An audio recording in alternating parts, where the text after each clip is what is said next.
Hola, ¿qué tal? Bienvenidos a clase de Historia de primero de la ESO. Bienvenidos a una clase que vamos a estudiar la civilización egipcia.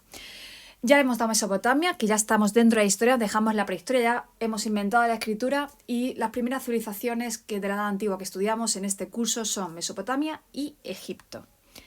Así que bienvenidos a esta clase donde veremos dónde surge la civilización egipcia, alrededor de qué río. Ya sabéis que son civilizaciones fluviales, quiere decir que se desarrollan alrededor de grandes ríos que posibilitan la agricultura y la ganadería.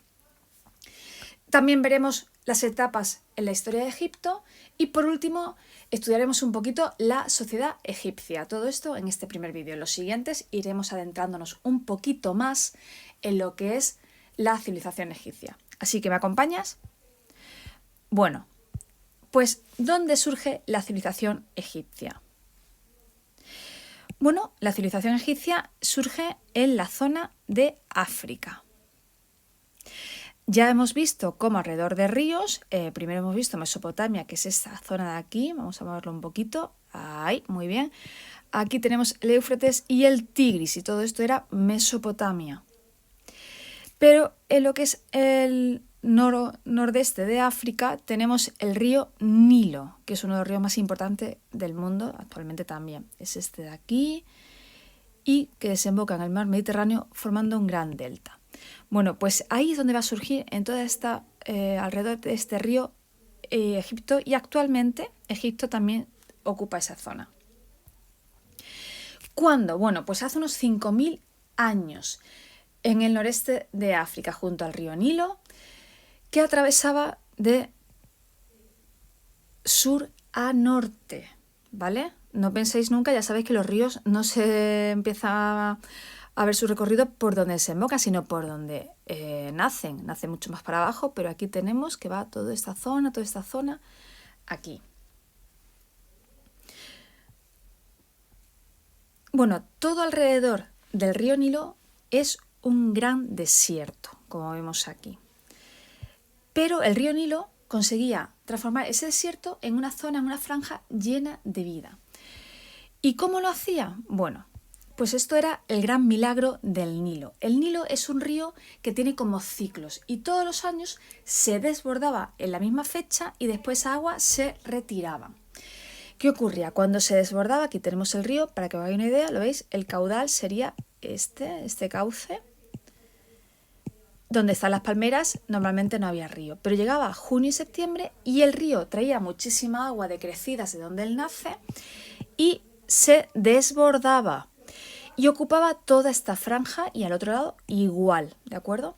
Pero cuando llegaba la parte ya de otoño, en octubre, esa agua se había ido retirando, ya había bajado la crecida y la zona que había estado ocupada por el río, por esas aguas, quedaban cubiertas de un barro, de un limo muy oscuro, que la hacía que fueran muy fértiles, ya no era la arena del desierto. Bueno, pues esto es lo que hacía que aquí, en esta franja de aquí y en la otra franja de la otra parte de la otra orilla del río, pudieran realizar la agricultura. Y así podemos dividir lo que era el territorio egipcio en dos zonas. Las tierras negras, que son las que están alrededor del río Nilo y quedaban cubiertas por ese lino y por tanto se convertía en una tierra muy fértil que permitía la agricultura y la vegetación, y las tierras rojas, que es todo alrededor de esas tierras negras, en las que ya como era desierto no se desarrollaba la vida, ¿de acuerdo? Así tenemos tierras negras y tierras rojas. Ni que decir tiene que el Nilo era muy, muy importante para Egipto. ¿Por qué? Bueno, pues tenemos 4 razones prioritarias. La primera, porque era la fuente de vida de la población. Necesitamos agua y necesitamos agua no solamente para el consumo humano, sino también para la agricultura, con lo cual ese Nilo, imaginaos, todo ese desierto y de pronto una franja que fuera fértil, que estuviera llena de vegetación, les debió parecer que el Nilo era un dios. Y es verdad que en cierto modo lo consideraban un dios. Entonces, era fuente de vida para la población, hacía posible la agricultura y la ganadería, que en el resto del territorio era totalmente imposible, permitía la pesca, porque evidentemente también pescaban, y además servía como vía de comunicación. Usaban el Nilo con sus embarcaciones, ya sabéis que ya se había inventado la vela en el Neolítico y tal, en la Edad de los Metales, y hacía posible que pudieran trasladar materiales, mercancías alrededor de todo el territorio de Egipto. Bueno, etapas en la historia de Egipto. Allá por la Edad de los Metales, estamos todavía en la prehistoria, ¿vale? Ya se empiezan a formar pequeñas sociedades y pequeños pueblos alrededor del Nilo. Y encontramos dos reinos, el Bajo Egipto, que está en la zona de desembocadura, la zona del delta, y el Alto Egipto, que es la zona sur, la zona más abajo, aunque más abajo nos parece en el mapa, pero alto era porque está a mayor altura. En el Alto Egipto el rey llevaba una corona blanca y en el Bajo Egipto llevaba una corona roja. Y hacia el año 3100 hubo un rey, el rey Menes, que unifica, por batallas y guerreando, unifica el Alto y el Bajo Egipto. Y se convierte en el primer faraón de Egipto y ya surge el Imperio Egipcio como tal.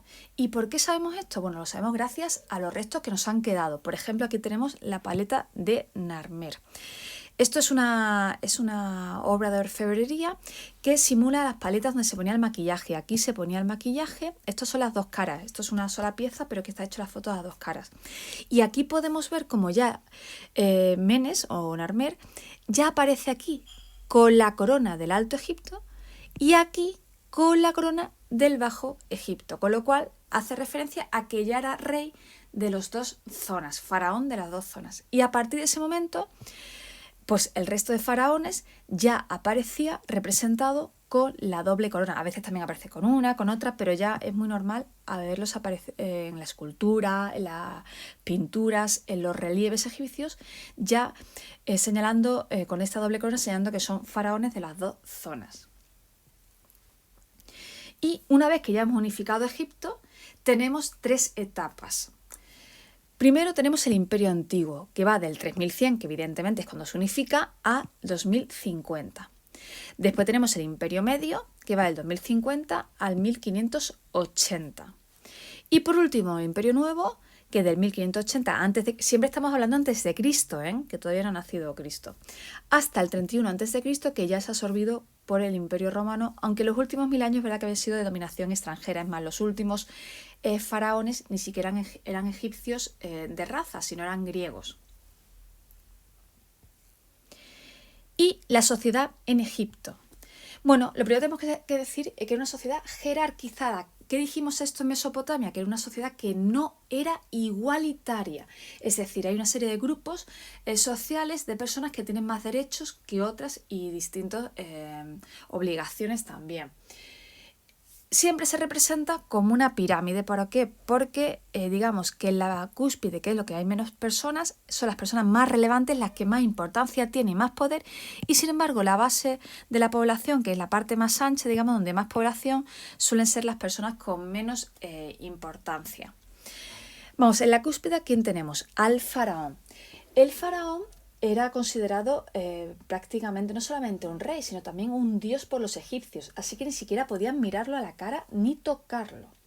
Era una monarquía hereditaria y lo sucedía el hijo del faraón, que solía tener varios hijos porque tenían varias mujeres y uno de ellos, normalmente el de la esposa favorita, la más importante, sucedía. Y así se fueron sucediendo diferentes dinastías. Dinastías son como grandes familias que iban pasando la corona de unos a otros.